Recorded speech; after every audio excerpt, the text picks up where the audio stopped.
Anong mangyayari kung biglang nawala ang Moon?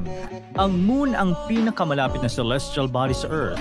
Sa katunayan, may ilang mga eksperto ang naniniwala na tumulong ito sa pagbuo ng ating planeta noon. Hindi mo man alam, malaki ang epekto nito sa ating pamumuhay.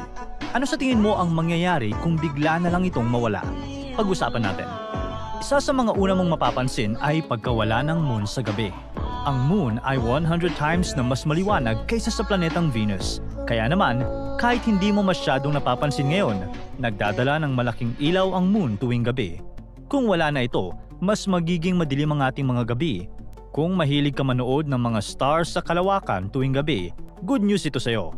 Kung wala ng Moon, tuwing gabi, mas marami tayong makikita na stars at iba pang celestial bodies dahil hindi na sila natatakpan ng liwanag ng Moon.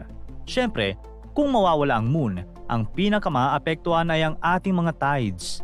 Ang gravity ng Moon ang pinakamalaking rason ng mga tides sa Earth. Kaya kung mahilig kang mag-surf, ang Moon ang dapat mong pasalamatan sa mga magagandang waves.